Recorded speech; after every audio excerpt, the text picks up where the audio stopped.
السلام عليكم ورحمة الله وبركاته. نحمده ونصلي على رسوله الكريم. أما بعد فأعوذ بالله من الشيطان الرجيم. بسم الله الرحمن الرحيم. ইদ্রিস আলাইহিস সালাম পবিত্র কালামুল্লাহ মাজিদে বর্ণিত 25 জন নবীর মধ্য থেকে ইদ্রিস আলাইহিস সালাম অন্যতম একজন নবী। পবিত্র কালামুল্লাহ মাজিদে খুব প্রেসাইজলি কেবলমাত্র 2টি সূরার 2টি আয়াতে আল্লাহ তাআলা ইদ্রিস আলাইহিস সালামের ব্যাপারে উল্লেখ করেছেন। যেমন সূরাত মারিয়ামে আল্লাহ তাআলা উল্লেখ করেছেন, ওয়াযকুর ফিল কিতাবি ইদ্রিস ইন্নাহু কানা সিদ্দীকান নাবিয়্যা ওয়া রাফা'নাহু মাকানান আলিয়্যা। অর্থাৎ হে নবী, আপনি কালামুল্লাহ মাজিদে কোরআনের ভেতর ইদ্রিসের কথা উল্লেখ করুন। নিশ্চয়ই তিনি ছিলেন সত্যবাদী একজন নবী এবং আমি তার সম্মানকে, মর্যাদাকে অনেক বেশি সুউচ্চ করেছি, আমি তাকে উচ্চ মর্যাদা দান করেছি। মারিয়ামের এই আয়াতটি ছাড়া সূরাতুল আম্বিয়ার আরও একটি আয়াতে আল্লাহ তাআলা সাইয়েদনা ইদ্রিস আলাইহিস সালামের কথা উল্লেখ করেছেন। সে আয়াতে কেবলমাত্র ওনার নামটি উল্লেখ করেছেন। আল্লাহ বলছেন, অন্যান্য নবীদের সাথে মিলিয়ে তিনি ইরশাদ করছেন, ওয়া ইসমাঈলা ওয়া ইদ্রিস ওয়া দাল কিফল কুল্লুম মিনাস সাবিরিন ওয়া আদখালনাহুম ফি রাহমাতিনা ইন্নাহুম মিনাস সালিহিন। অর্থাৎ ইসমাঈল, ইদ্রিস এবং যুল কিফল তারা প্রত্যেকেই ছিলেন ধৈর্যশীলদের অন্তর্ভুক্ত। তাদের প্রত্যেককে আমি আমার বিশেষ রহমত দিয়ে বেষ্টন করেছি এবং তারা ছিলেন সৎকর্ম পরায়ণশীলদের অন্তর্ভুক্ত ব্যক্তি। কালামুল্লাহ মাজিদের সূরাত মারিয়াম এবং সূরাত আম্বিয়ার এ দুটি আয়াত ছাড়া আর কোথাও সাইয়েদনা ইদ্রিস আলাইহিস সালামের ব্যাপারে উল্লেখ করা হয়নি। সুনানে নাসাইতে একটি সহিহ হাদিসেও আমরা ইদ্রিস আলাইহিস সালামের ব্যাপারে উল্লেখ দেখতে পাই, যেক্ষেত্রে উল্লেখ হয়েছে যে আল্লাহ রাসূল সাল্লাল্লাহু আলাইহি ওয়াসাল্লাম যখন মেরাজে গিয়েছিলেন, আমরা জানি মেরাজ রজনীতে 7টি আকাশে 7টি স্তরে তিনি 7 জন নবীর সাথে সাক্ষাৎ করেছিলেন। সেখানে তিনি চতুর্থ আসমানে সাইয়েদনা ইদ্রিস আলাইহিস সালামের সাথে সাক্ষাৎ করেছিলেন। হাদিসের ভাষ্যটি ছিল এমন, সুম্মা আতাইনা সামা আর-রাবিআ, 1 2 3 করে আমি জিবরাইল আলাইহিস সালামের সাথে আল্লাহ রাসূল সাল্লাল্লাহু আলাইহি ওয়াসাল্লাম বলছেন যে আমি চতুর্থ আসমানে এলাম।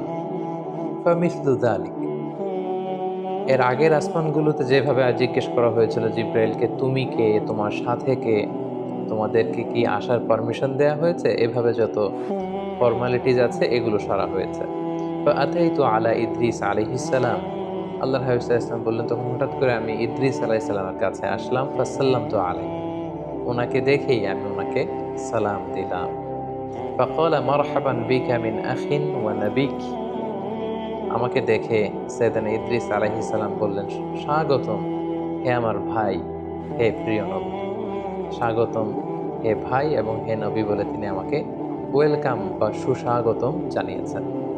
তাহলে কোরআনের 2টি আয়াত এবং সুনানে নাসাইর এই সহিহ বর্ণনাটি ছাড়া বেসিক্যালি ইদ্রিস আলাইহিস সালামের ব্যাপারে সহিহ বর্ণনা তেমন একটা পাওয়া যায় না। বেশিরভাগ বর্ণনাগুলোই হচ্ছে দঈফ বা দুর্বল চেইনের কিংবা ইসরায়েলি বর্ণনা, যেটাকে আমরা জিউস বা খ্রিস্টান ট্রেডিশন বলে আখ্যায়িত করে থাকি। আল বিদায়া ওয়ান নিহায়ার গ্রন্থকার ইবনু কাসির আলাইহি রহমা, উনি বিদায়া নিহায়াতে উল্লেখ করেছেন যে কানা আউয়ালু বানি আদম উ'তিয়া নবুওয়াতা বা'দা আদম ওয়া শীস, অর্থাৎ আদম আলাইহিস সালাম এবং ওনার সন্তান শীস আলাইহিস সালামের পরে সর্বপ্রথম যে ব্যক্তিকে নবুয়ত দেয়া হয় তিনি হচ্ছেন ইদ্রিস আলাইহিস সালাম। এবং নূহ আলাইহিস সালাম, উনি কি ইদ্রিস আলাইহিস সালামের আগে পৃথিবীতে নবী হয়ে এসেছেন, নাকি ইদ্রিস আলাইহিস সালাম নূহ আলাইহিস সালামের আগে পৃথিবীতে এসেছেন, এ নিয়ে গবেষকদের মধ্যে মতানৈক্য রয়েছে। কেউ কেউ বলেন যে নূহ আলাইহিস সালাম এসেছেন ইদ্রিস আলাইহিস সালামের পরে, কেউ কেউ বলেছেন নূহ আলাইহিস সালাম এসেছেন ইদ্রিস আলাইহিস সালামের আগে। অনেকে বলে থাকেন যে ইদ্রিস নামটি এসেছে মূলত আদ-দিরাসা থেকে, কারণ আরবিতে দারাসা ইয়াদরুসু মানে হচ্ছে টু স্টাডি, পড়া, অধ্যয়ন করা। ইদ্রিস আলাইহিস সালাম উনি খুব বেশি পড়াশোনা করতেন। ওনার আগের নবী শীস আলাইহিস সালাম এবং আদম আলাইহিস সালামের উপর যে সহিফাগুলো আল্লাহ তাআলা নাজিল করেছিলেন, এই সহিফাগুলো উনি খুব বেশি স্টাডি করতেন, খুব পড়তেন, খুব অধ্যয়ন করতেন। এজন্য ওনাকে ইদ্রিস নামে নামকরণ করা হয়েছে। সাইয়েদনা ইদ্রিস আলাইহিস সালাম ইরাকের বাবেল নগরীতে জন্মগ্রহণ করেন। এবং পরবর্তীতে তিনি দাওয়া কাজে মিশরে গমন করেন এবং সেখানেই তিনি তাওহীদের দাওয়াত মানব মণ্ডলীর কাছে তিনি ছড়িয়ে দিয়েছেন। এবং সহিহ ইবনে হিব্বানের এক বর্ণনা অনুযায়ী আমরা জানতে পারি যে আল্লাহ তাআলা সাইয়েদনা ইদ্রিস আলাইহিস সালামের উপর 30টি সহিফা তিনি নাজিল করেছিলেন। সহিহ ইবনে হিব্বানের আরও একটি বর্ণনা থেকে আমরা আরও জানতে পারি, যেটি বিখ্যাত ঐতিহাসিক ইবনে ইসহাক ওনার গ্রন্থে উল্লেখ করেছেন যে ইদ্রিস আলাইহিস সালাম হচ্ছেন আউয়ালু মান খাত্তা বিল কলম, পৃথিবীতে সর্বপ্রথম যিনি কলমের ব্যবহার করেছেন, কলম দিয়ে কালি দিয়ে যিনি সর্বপ্রথম পৃথিবীতে লেখালেখির প্রচলন ঘটিয়েছেন সেটা হচ্ছেন ইদ্রিস আলাইহিস সালাম। পাশাপাশি ওয়াখাতাস সিয়াব, সর্বপ্রথম যিনি কাপড় সেলাই করেছেন, সুতা দিয়ে সুই দিয়ে কাপড় সেলাই করা, এই বুনন শিল্পের যে আবিষ্কার বা প্রচলন, এটাও সাইয়েদনা ইদ্রিস আলাইহিস সালামের মাধ্যমেই হয়েছে। এই যে বর্ণনাগুলো আমরা এখানে উল্লেখ করলাম, এগুলো ছাড়া সাধারণত আর যত বর্ণনা সাইয়েদনা ইদ্রিস আলাইহিস সালামের ব্যাপারে পাওয়া যায় এসবই হচ্ছে ইসরায়েলি বর্ণনা। বিশেষ করে ওয়ারাফা'নাহু মাকানান আলিয়্যা, আমি ইদ্রিসের মর্যাদাকে অনেক বাড়িয়েছি, অনেক সুউচ্চ মর্যাদার আসনে তাকে আমি আসীন করেছি। এই আয়াতের বর্ণনায় অনেক ইসরায়েলি এই আয়াতের ব্যাখ্যায় অনেক ইসরায়েলি বর্ণনা পাওয়া যায় যে ইদ্রিস আলাইহিস সালাম ও ঈসা আলাইহিস সালামের মতো জীবদ্দশায় ওনাকে আল্লাহ তাআলা আকাশে নিয়ে গিয়েছিলেন। একজন ফেরেশতার পাখায় ভর করে তিনি আকাশে চলে গিয়েছিলেন এবং সেই আকাশে বা জান্নাতে ওনার ইন্তেকাল হয়েছে, এই পৃথিবীতে তিনি ইন্তেকাল করেননি। এই বর্ণনাগুলো আসলে কোনো ইসলামিক ট্রেডিশন থেকে আমরা পাই না, এগুলো ইসরায়েলি বর্ণনা থেকে আমরা পাই। ফলে ইদ্রিস আলাইহিস সালামের এই জীবন কাহিনী যখন আমরা বর্ণনা করব, এক্ষেত্রে ইসরায়েলি বর্ণনার ভূমিকা ইসলামে কতটুকু এবং ইসরায়েলি বর্ণনা এটাকে গ্রহণ করা যাবে কি যাবে না, এ ব্যাপারে ইসলামী শরিয়ার হুকুম কি, এই বিষয়টি আমাদের কাছে স্পষ্ট হতে হবে। সম্মানিত শ্রোতা, এ পর্যায়ে আমরা হুকমুল ইসরাইলিয়াত, ইসরায়েলি যে বর্ণনাগুলো আছে, যেগুলো বাইবেলে আছে, ওল্ড টেস্টামেন্টে আছে, যেটাকে আমরা তালমুদ বলছি, অর্থাৎ ইহুদি এবং খ্রিস্টানদের যে বর্ণনাগুলো, সেগুলোর ব্যাপারে আমাদের ভূমিকা কি হবে। যেমন কোরআন হচ্ছে আমাদের কিতাব, আর আল্লাহ রাসূল সাল্লাল্লাহু আলাইহি ওয়াসাল্লামের বর্ণিত কথাগুলোকে আমরা হাদিস বলছি। আমাদের আগে ইহুদি খ্রিস্টানদের অনেক নবী পৃথিবীতে এসেছিলেন, তাদের কাছে যে কিতাবগুলো এসেছিল আল্লাহর পাঠানো কিতাব, এবং সে সমস্ত রসুলরা যে সমস্ত কথাগুলো বলেছেন, তাদের নবীর যে হাদিস, এগুলোই বেসিকলি ইসরায়েলি বর্ণনা।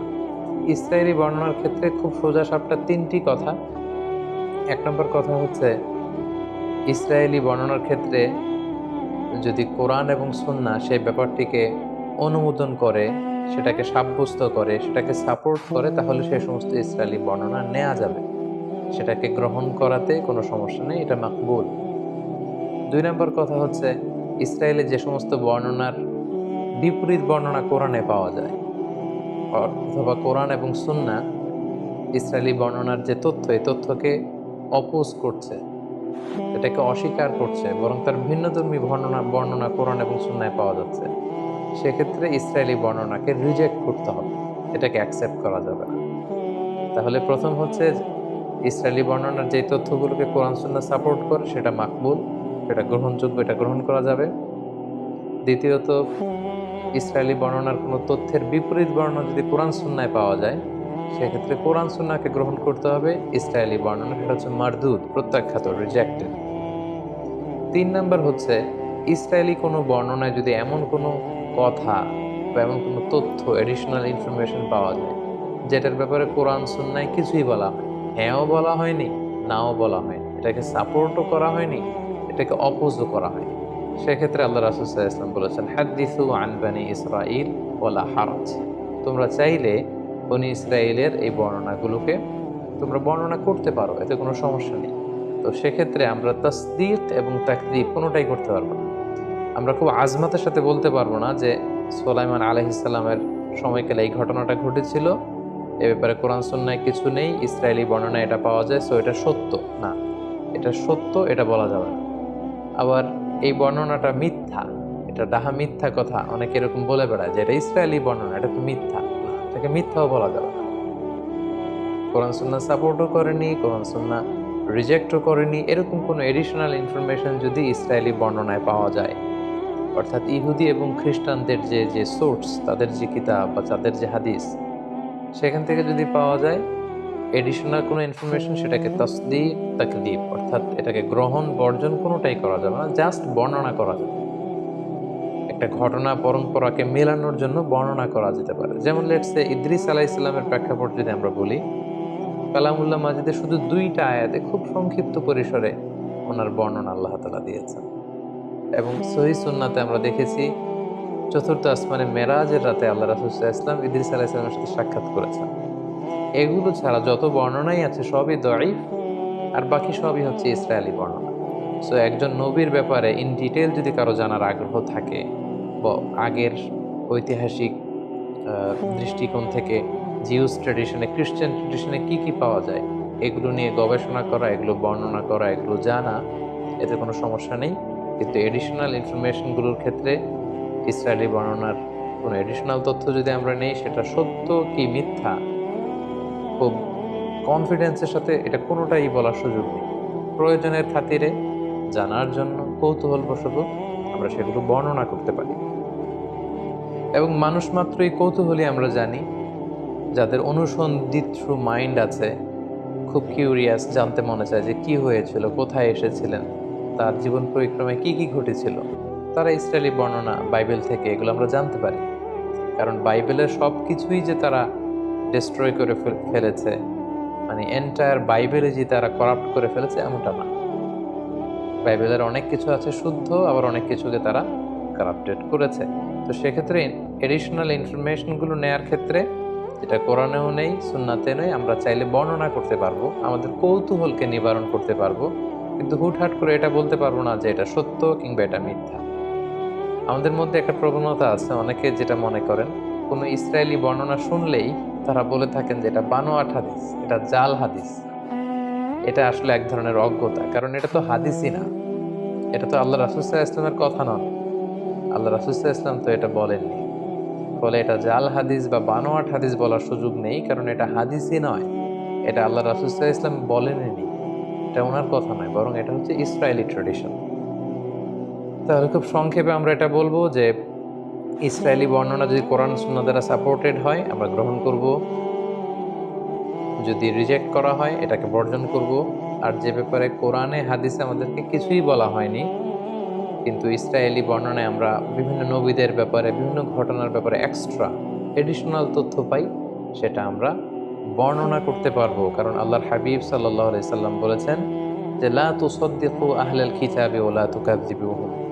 এই জাতীয় বর্ণনার ক্ষেত্রে তাদেরকে সত্যবাদী মিথ্যাবাদী, এই বর্ণনাটা সত্য কিংবা মিথ্যা এটা কোনোটাই বলো না। ওয়াকুলু আমান্না বিল্লাহি ওয়া মা উনজিলা ইলাইনা ওয়া মা উনজিলা ইলাইকুম, বরং এটা বলো যে আমরা বিশ্বাস করি যেটা আমাদের উম্মতে মুহাম্মাদের উপর যেটা নাজিল হয়েছে এটাও আমরা বিশ্বাস করি কোরআন হিসেবে, এবং তোমাদের কাছে আল্লাহর পক্ষ থেকে যেটা সঠিকভাবে নাজিল হয়েছিল সেটার উপরে আমরা বিশ্বাস স্থাপন করি। আমরা রঈসুল মুফাসসিরিন আব্দুল্লাহ ইবনে আব্বাস রাদিয়াল্লাহু তাআলা আনহুর কথা জানি যে উনি সাহাবীদের মধ্যে খুবই কিউরিয়াস মাইন্ডেড ছিলেন, কিউরিয়াসিটি খুব বেশি ছিল, অনুসন্ধিৎসু মন ছিল ওনার, কৌতূহলী মন। ফলে নবীদের ব্যাপারে কোরআনে কোনো আয়াত নাজিল হলে তাদের আগের ঘটনার আগের প্রেক্ষাপট, পরের প্রেক্ষাপট, এগুলো মিলাবার জন্য, জানবার জন্য উনি অনেক ইহুদি পণ্ডিতের কাছে যেতেন, যে জিজ্ঞেস করতেন যে ব্যাপারে তোমাদের কিতাবে কিছু আছে কিনা। তখন সেই ইহুদি পণ্ডিতদের কাছ থেকে উনি শুনে আসতেন এবং সেগুলো তিনি বর্ণনাও করেছেন। এবং আমাদের অনেক আমাদের যে ক্লাসিক তাফসিরগুলো রয়েছে সেই ক্লাসিক তাফসিরগুলোতে এগুলো বর্ণিতও হয়েছে। তো আমরা এই ইসরায়েলি যে ন্যারেশনগুলো আছে, বর্ণনাগুলো আছে, এগুলো ডিল করার ক্ষেত্রে এই 3টা মূলনীতি খেয়াল রাখবো। কোরআন হাদিস সাপোর্ট করলে গ্রহণ করব, রিজেক্ট করলে আমরাও রিজেক্ট করব। আর এডিশনাল তথ্য যেটা আমাদের কোরআনেও নাই, সুন্নাতেও নাই, কিন্তু অনেক নবীর ব্যাপারে কিছু তথ্য আমরা ইসরায়েলি বর্ণনাতে পাই, সেগুলো আমরা বর্ণনা করতে পারবো। কারণ আল্লাহ হাবিব সাল্লাল্লাহু আলাইহি ওয়াসাল্লাম সহিহ বুখারীর বর্ণনায় বলেছেন ওয়া হাদ্দিসু আন বানি ইসরাঈল ওয়ালা হারাজ, তোমরা ন্যারেট করতে পারো, you can narrate the tradition of Jews and Christian community. তাদের পক্ষ থেকে যেই ন্যারেশনগুলো প্রিজার্ভ করা হয়েছে এগুলো চাইলে তোমরা বর্ণনা করতে পারবে, এতে কোনো সমস্যা নেই ইনশাআল্লাহ। সম্মানিত সুধী, তাহলে সংক্ষিপ্ত পরিসরে ইদ্রিস আলাইহিস সালামের জীবন কাহিনী থেকে কোরআন সুন্নাহর আলোকে আমরা যা জানলাম, সেগুলো থেকে যদি আমরা কিছু লাইফ লেসন এখন বের করতে চাই যে ইদ্রিস আলাইহিস সালামের এই জীবনী থেকে আমাদের জন্য শিক্ষা কি, সেক্ষেত্রে আমরা কয়েকটি লেসন আমরা এখান থেকে শিক্ষা বের করে নিয়ে আসতে পারি। প্রথমত বলবো যে আমরা জেনেছি উনি হচ্ছেন আউয়ালু মান খাত্তা বিল কালাম। এই যে আমরা কলম দিয়ে লিখি, এই লেখার হস্তলিখন পদ্ধতির আবিষ্কারক হচ্ছেন সাইয়েদনা ইদ্রিস আলাইহিস সালাম, আল্লাহর প্রিয় একজন নবী। তাহলে হি ক্রিয়েটেড দ্য হ্যান্ড রাইটিং। তিনি সর্বপ্রথম পৃথিবীতে কলম দিয়ে কিছু লিখেছেন এবং এই লেখার এই প্র্যাকটিস তিনি চালু করেছেন। এই তথ্যটা কিন্তু আমরা পাই। দ্বিতীয় যে ব্যাপারটি আমরা ইদ্রিস আলাইহিসসালামের জীবনী থেকে পাই, সেটা হচ্ছে সাইয়েদনা ইদ্রিস আলাইহিসসালাম অত্যন্ত বেশি জ্ঞানানুরাগী ছিলেন, শিক্ষানুরাগী ছিলেন। তিনি জ্ঞান অর্জন করতে চাইতেন। তার প্রমাণ হচ্ছে ওনার আগের নবী শীস আলাইহিসসালাম এবং পৃথিবীর প্রথম নবী আদম আলাইহিসসালামের উপর আল্লাহ তাআলা যে সমস্ত সহিফাগুলো নাজিল করেছিলেন, এগুলো তিনি খুব বেশি পড়তেন, খুব বেশি অধ্যয়ন করতেন, সেখান থেকে জানতে চাইতেন, শিখতে চাইতেন এবং ইসলামে জানা শিখাটাকে কিন্তু আমাদের জন্য আবশ্যক করেছে এবং খুব বেশি গুরুত্ব দিয়েছে। আমরা জানি যে আমাদের কোরআনুল কারীমের প্রথম বাণী হচ্ছে জানো, পড়ো, ইকরা, read in the name of your lord who has created. পড়ো তোমার প্রভুর নাম, যিনি তোমায় শিক্ষা দিয়েছেন। তাহলে ইসলামও কিন্তু আমাদের সর্বপ্রথম জিকির করতে বলেনি, সালাত আদায় করতে বলেনি, যাকাত দিতে বলেনি, হেজাব করতে বলেনি। ইসলাম সর্বপ্রথম আমাদেরকে যে বিষয় উদ্বুদ্ধ করেছে সেটা হচ্ছে জ্ঞান অর্জনের প্রতি আমাদেরকে উৎসাহিত করেছে, লার্নিং এর প্রতি উৎসাহিত করেছে, স্টাডি করা, রিসার্চ করা, এগুলোর ব্যাপারে উৎসাহিত করেছে। এবং এটার একটা ইন্সপায়ারেশন কিন্তু আমরা সাইয়েদনা ইদ্রিস আলাইহিস সালামের জীবনী থেকে পাই। কারণ তিনি তেনার আগে যে সমস্ত কিতাব সাহিফা নাজিল হয়েছে, এগুলো তিনি খুব বেশি পড়তেন। তিনি অত্যন্ত বেশি জ্ঞান অনুরাগী ছিলেন। ৩ নম্বর যে বিষয়টা আমরা জানতে পারি সেটা হচ্ছে বুদ্ধিবৃত্তিক যে চর্চা, এটার সূচনা বা গোড়াপত্তনও কিন্তু ওনার সময়কাল থেকে হয়। তিনি বাবেলে জন্মগ্রহণ করেছিলেন, ইরাক এলাকায়।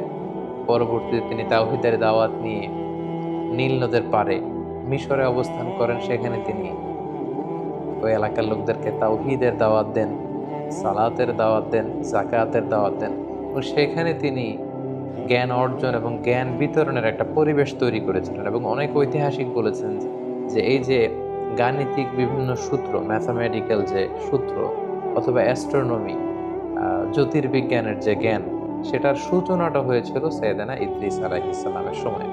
এবং আমরা জানি যে মিশরীরা হচ্ছে এক্ষেত্রে পাইওনিয়ার। সর্ব পৃথিবীতে সবচেয়ে প্রাচীন যেই বর্ণমালার শিলালিপি পাওয়া যায়, হাইরোগ্লিফিক্স বলে ইংরেজিতে, আরবিতে হাইরোগ্লিফিয়া বলে, এটা মিশরে পাওয়া গিয়েছে।